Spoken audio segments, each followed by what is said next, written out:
Hello everyone, welcome to our YouTube channel. तो दोस्तों, आज हम लोग बात करेंगे G+1 बिल्डिंग डिजाइन के लिए प्लानिंग एंड मैनेजमेंट क्यों इम्पोर्टेंट है। First of all, will discuss what is planning and management and why this is need for G+1 building. See, जैसे कि मूवी में डिफरेंट कैरेक्टर होते हैं, डिफरेंट एक्टर होते हैं, तो हम लोग जब तक डिफरेंट कैरेक्टर या एक्टर को समझेंगे नहीं, तब तक हम कोई मूवी या फिर स्टोरी को समझ नहीं सकते। ठीक उसी तरह कोई भी प्रोजेक्ट में डिफरेंट टास्क और एक्टिविटी होते हैं, तो हमको कोई भी प्रोजेक्ट को कंप्लीट करने के लिए डिफरेंट टास्क और एक्टिविटी को समझना पड़ेगा। तो उसी को हम लोग कैसे मैनेज करेंगे, कब।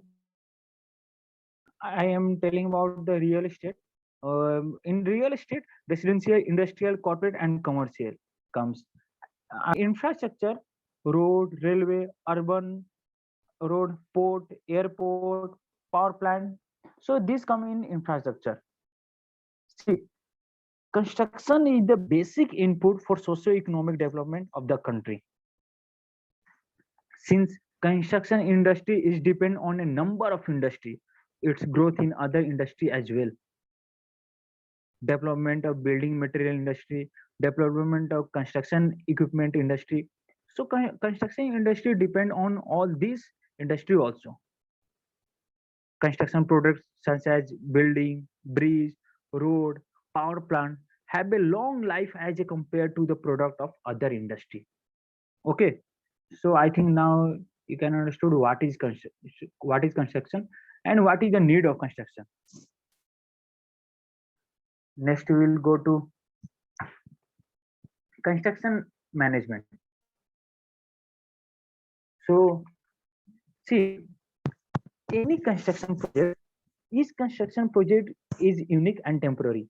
It involves the different manpower, duration in the construction, like in bridge, building, dam, factory. मतलब जो भी हम लोग प्रोजेक्ट करेंगे उसमें डिफरेंट मैन पावर और डिफरेंट ड्यूरेशन होंगे। तो इसलिए हम लोग कोई एक ही मैनेजमेंट या फिर एक ही प्लान को फॉलो नहीं कर सकते। हर एक प्रोजेक्ट के लिए, हर एक कोई भी कंस्ट्रक्शन वर्क के लिए हमको डिफरेंट मैनेजमेंट, डिफरेंट प्लान की जरूरत होती है। देखिए, मैं कुछ यूनिक फीचर्स बता दे रहा हूँ कंस्ट्रक्शन प्रोजेक्ट के। वो है कि कोई भी construction project one time activity है। एक स्टार्ट होने का एक ही टाइम है उसका। Involvement of several people depend upon the type of the project, limited resources और cost involvement, time frame for the completion, risk of failure, difficulty in quality standard, no practices और rehearsal. अब ये नहीं कि आपको घर बनाना है तो हो सकता है आपको एक्सपीरियंस हो, लेकिन सेम घर बनाने के लिए या फिर या डैम बना रहे हैं तो उसके लिए आप पहले से आप एक्सपीरियंस होंगे, लेकिन कोई रिहर्सल या प्रैक्टिस नहीं किया जाता है। ठीक वैसे तरह lack of experience of client and owner. आपको इसमें कोई क्लाइंट या ओनर रहेंगे तो उनको कोई एक्सपीरियंस ज्यादा नहीं रहता है। आप मान सकते हैं कि जो कॉन्ट्रैक्टर या बिल्डर उनको एक्सपीरियंस हो, लेकिन क्लाइंट या ओनर को नहीं रहते हैं। Sequence of activity that is very important. कोई भी कंस्ट्रक्शन वर्क हम लोग कर रहे हैं तो सीक्वेंस ऑफ एक्टिविटी बहुत जरूरी है कि कौन सा वर्क के बाद क्या हम काम करेंगे। ओके, सो मैं आप लोग कंस्ट्रक्शन बता दिया और कंस्ट्रक्शन प्रोजेक्ट के बारे में बता दिया। अब हम लोग बात करते हैं कंस्ट्रक्शन मैनेजमेंट के बारे में। जैसे कि आप स्क्रीन पर देख सकते हैं, that construction management may be defined as the management in which the group of people of different category work together to execute the project economically without affecting the quality in a well planned and organized manner. And the second point is project management is the art and science of mobilizing people, material, equipment, and money to complete the assigned project work on time, within budget cost, and a specified technical performance standard. Okay, so in this PPT, we present the importance of modern technology in building management and building planning. So let's start. See, first we will discuss about the objective of construction management. See, completing the work within estimated budget, that should be the main objective of the construction management. As well, also completing the work within the specified time that work should be completed, and quality and workmanship should be better also. The works will be executed as per specification. Next is providing safe and satisfactory work condition for all the personnel and worker. Next is taking sound decision at the lowest practical management level. And next is motivating people to give their best within their capacity, and also creating an organization as a team. And last is achieving economy on the construction. मतलब हम जो जितना उस पे शुरू से plan बनाए थे कि इतना पैसा खर्च हो, इतना फाइनेंशियल उतना ही होना चाहिए, और उससे ये हम लोग प्लान करके चलना चाहिए मैनेजमेंट। तो ये सारे हमारे ऑब्जेक्टिव है। हम लोग डिस्कस करेंगे ऑर्गेनाइजिंग, किस तरह से हम लोग ऑर्गेनाइज करते हैं। That is divide the work into the component activity. Next is designing job structure, defining target and responsibility, allocating resources, delegating specific tasks to individual, establishing organizational chart for better condition coordination. See, establishing organization chart for better coordination. So these are the organizing for the construction management. Next we will go to the building management. See, what is building management?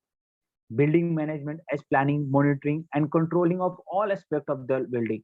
These are the phases of the construction management, or you can say building management. That first we will do planning, then we will do scheduling, and then you execution and implementation, and last we will do controlling. So motivation of all those involved into the achieve the project activity on time and to the specified cost and quality and performance. The purpose of building management is to achieve goal and objective through the planned expenditure of the resource that meets the project quality, cost, time and safety requirement.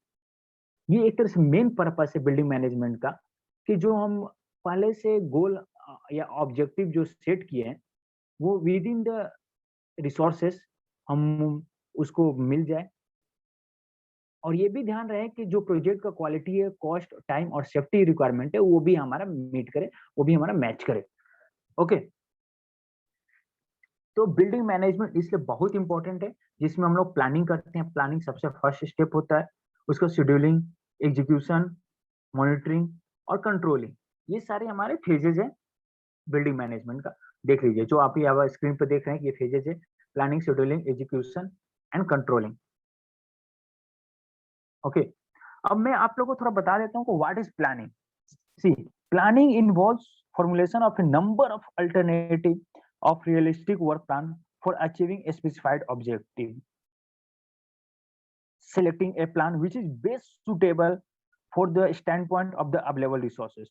मतलब जो resource available है उसके हिसाब से आपका best suited क्या plan होगा, क्या उसके लिए बेस्ट रहेगा, ये हमको प्लान सिलेक्ट करके देता है। Planning is the administrative process which translates the policy into a method of achieving the objective. How a project will be carried out, what material will be used, what equipment and machine will be utilized, and also what men and staff will be employed. This all tell about the, we can know by the planning, and what to do and how to do, क्या करना है और कैसे करना है, यदि हम लोग प्लानिंग कर लिए तो हम लोग को पता चल जाएगा। See, the most important things आपको याद रखना होगा about the planning is the process of developing the project plan. Okay, और मैं आपको कुछ प्लानिंग के बेनिफिट भी बता दे रहा हूँ। वो प्लानिंग का बेनिफिट क्या होता है? Project plan clearly define project scope of the work, okay, and also it performing its function efficient and effectively. Project plan identify critical activity. Project plan provide the yardstick for measuring progress and evaluating resource performance, and it also maintain continuity of work, especially when project organization is temporary, staffing is moving site to home.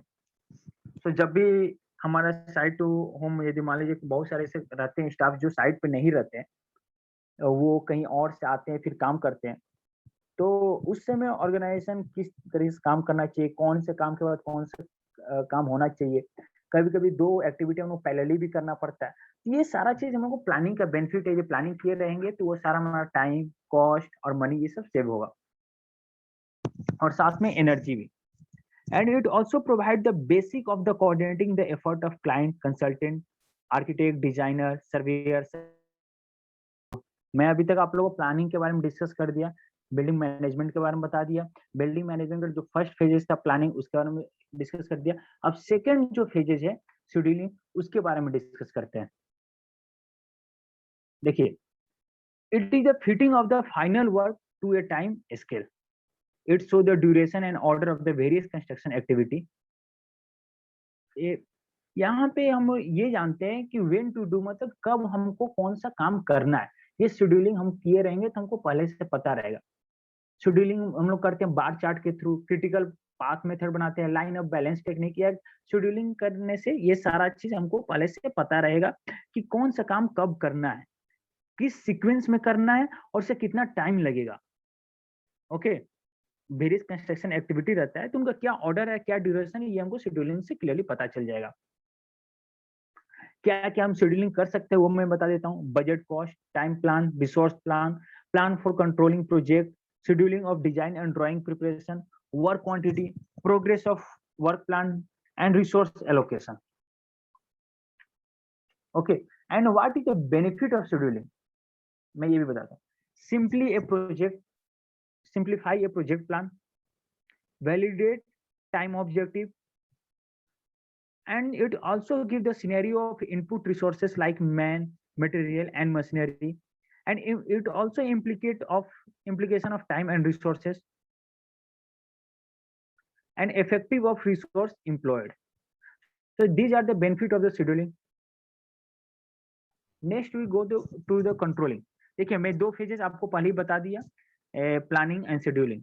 Execution में होता है जो हम planning and scheduling करते हैं उसको कैसे execute करते हैं, ये हम कैसे पीपल को मोटिवेट करके इंडिविजुअली और एक ग्रुप को हम लोग कैसे मोटिवेट करके कोई भी काम हम लोग कराते हैं, या फिर अपने जो रिसोर्सेज है उसको कैसे यूटिलाइज करते हैं और कैसे एफर्ट डालते हैं to achieve the specified objective. जो हमारा ऑब्जेक्टिव है, जो हमारा गोल है, उसको कैसे हम अचीव करते हैं, किस तरह से एग्जीक्यूट और इम्प्लीमेंट करते हैं, ये हमारा एग्जीक्यूटिव मैनेजमेंट बताता है।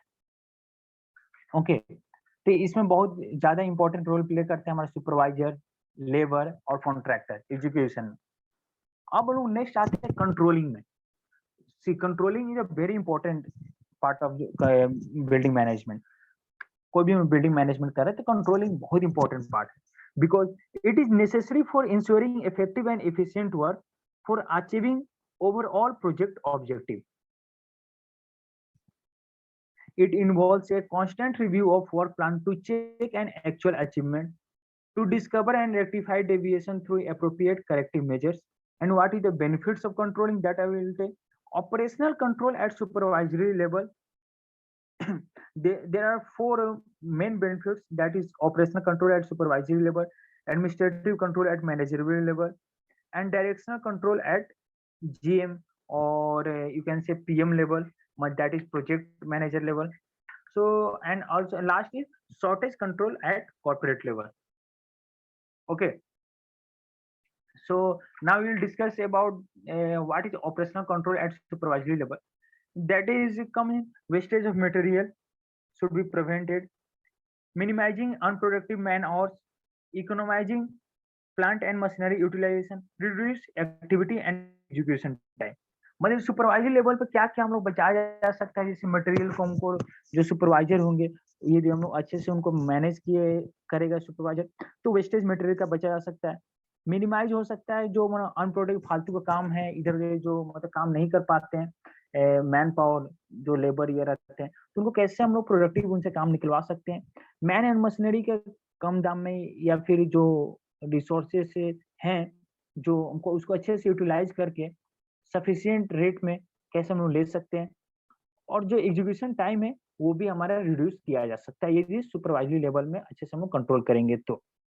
एडमिनिस्ट्रेटिव लेवल में क्या कर सकते हैं, updating the work quantity status, determining the balance scope of the work, analysing project time status, evaluating production status and forecasting future leads, calculating budget status, income status and cash inflow. ये आपका administrative में आ गया। Next is director control at general manager और PM level. Directional कैसे control करते हैं उसके बारे में डिस्कस कर लेते हैं।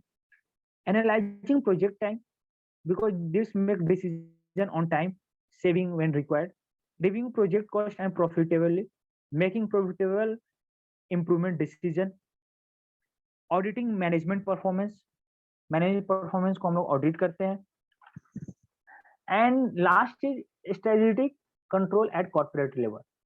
In this come determining overall profit, कितना overall profit है वो बताता है, budget and allocating fund and resources कितना है वो हमको पता चल जाएगा, और उसमें ये मैनेजमेंट कर सकता है updating the company planning and unit rate for securing future work. आगे जो फ्यूचर वर्क आने वाले हैं तो उसके लिए वो प्लानिंग करेगा, हमको पहले से पता रहेगा कि हाँ हमको इस टाइप का प्रोजेक्ट है तो इसमें इतना कॉस्ट लग रहा है, इतना टाइम लग रहा है, इतना एक्सपेंडिचर या इन्वेस्टमेंट हो रहा है, तो उसके हिसाब से फ्यूचर के हिसाब से प्लान कर हो सकता है। तो ये हमारा प्लानिंग है। ये सारे ये जो 4 मेन फेजेज हैं हमारा बिल्डिंग